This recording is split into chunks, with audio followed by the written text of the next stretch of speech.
Apa hukum mengundi, memilih pemimpin dan memilih orang bukan Islam? Apa hukum pergi mengundi pilihan raya dan memimpin pemimpin dan parti? Ni cari penyakit belaka ni. Orang lain yang tukang tu, aku yang tukang jawab. Payuh semua. Kita kalau soalan-soalan ni malah enggak nak jawab.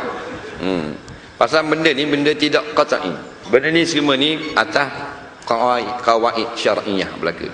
Tak kaedah-kaedah hukum syarak. Jadi pemimpin mesti ada di kalangan kelompok umat Islam. Mesti ada.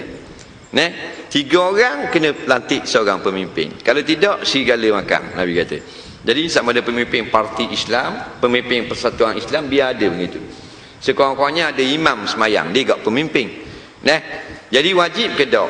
Jawabnya tidak wajib. Kita nak pilih mana-mana parti, jika dua-dua parti itu sudah al-amru bil ma'ruf wan nahyu 'anil munkar. Nampak? Dua-dua sudah baik. Semua menggalakkan yang baik, melarang kemungkaran. Maka kita tak mengundi pun tak apa. Molek belaka dah. Dua-dua mengajak pada kemungkaran. Maka kita pun tak wajib mengundi, tak wajib sokong apa-apa. Contohnya macam Republican dengan Demokrat di Amerika. Ada ulama kata umat Islam tak mengundi pun tak ada masalah. Pasal dua-dua Kristian belaka. Gitu juga dengan di UK. Baik. Dah satu tu Islam, kalau satu tu bawa benda yang baik, satu bawa benda yang tidak baik, orang bertanya kepada almarhum Syekh Qadir Al-Mandili rahimahullahu taala yang mengarang kitab Penawar Bagi Hati. Orang tanya itu pada tahun 50-an di Mekah. Orang Malaysia pergi buat haji, dia tanya, Syekh, kami di tanah Melayu ada beberapa parti. Ada parti Komunis bintang 3. Ada parti Melayu Bersatu. Bersatu kita bersatu. Ada parti Islam, ada parti Sosialis, Komunis dan sebagainya. Jadi hak mana wajib kita kena sokong?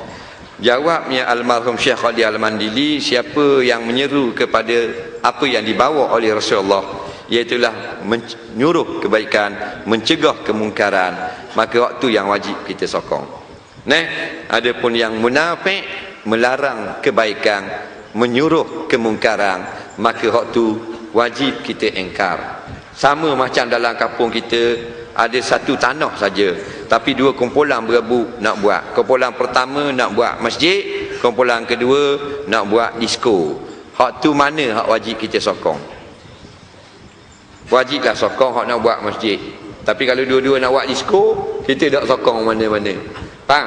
Dua-dua nak buat masjid, kita nak sokong pun boleh, tak sokong pun tak apa. Jadi apa yang berlaku sekarang memang satu kewajipan bagi kita untuk memberi sokongan kepada ulama-ulama kita yang fikrah mereka lebih faham daripada kita, untuk menegakkan Islam, walaupun Islam yang akan tertegak nanti tidak seperti mana negara Islam pertama Madinah Al-Munawwarah, tapi malah yudraku kulluh la yutruku kulluh.